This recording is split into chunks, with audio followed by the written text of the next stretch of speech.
Hey, this is part 4, and I did the peppers. I used orange peppers with my tomatoes, because that's what I have left today, because I ate most of the peppers raw with my tuna fish and my lettuce and tomato salads that I ate in the last 2 or 3 days. I love those. Some of the peppers I've stuffed with tuna fish. I stuffed them while they were raw. So now I'm going to put this rice in here. I already tasted it. It tastes really good, like my mom made it when she first introduced me to it. Of course, if I wasn't holding this phone, I'd be using 2 hands, but it's okay right now because the rice is not. Okay. Now, I'm going to stir this in.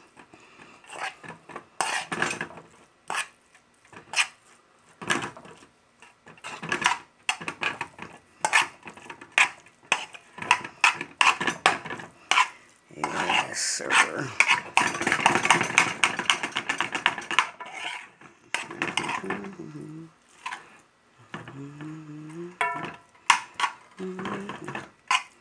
And this is, this has a really strong flavor.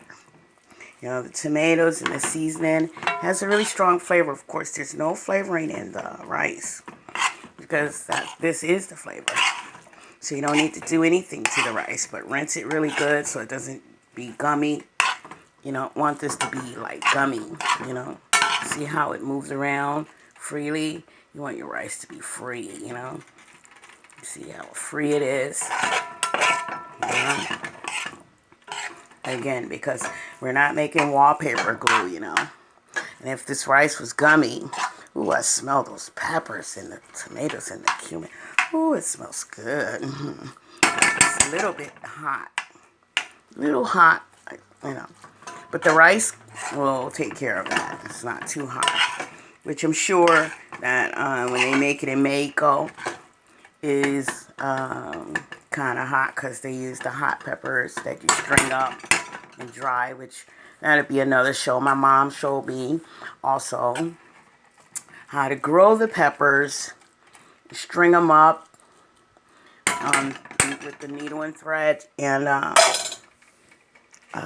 so that they could dry out, and you preserve them that way. Is the bacon that I made. And alright, and I really don't want to stir that in because I don't want them to get like wiggly, I don't like bacon that's real extra soft, so I like to leave mine on top, and that way, when you get a scoop of, you scoop up in your plate, you have a piece of bacon on top. And that's how I like to do it. And the rice is not done yet. And the beans won't be done for at least 2 hours.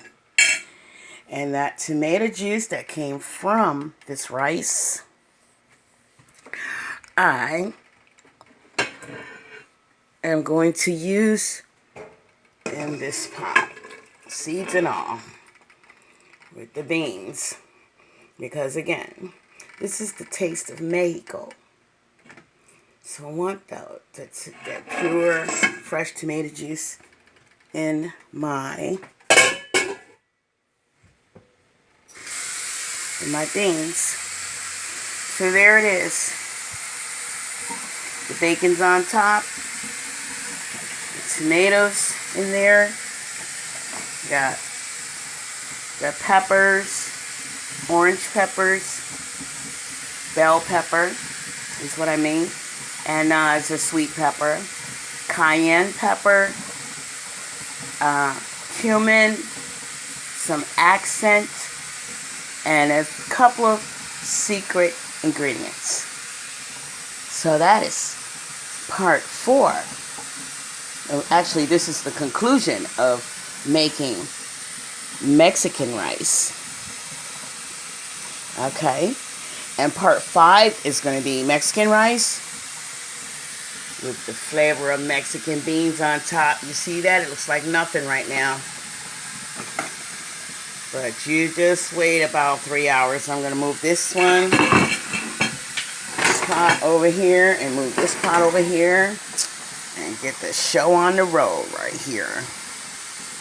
Turn that up a little bit, turn it up, let it boil, and then turn it down. I'm going to let it boil on medium for about an hour, and then I'm going to turn it down. And then I'm going to turn it down on low for an hour. And then I'm going to put it on simmer for 30 minutes to make the pot liquor, which is bean gravy. Peace, love, and light.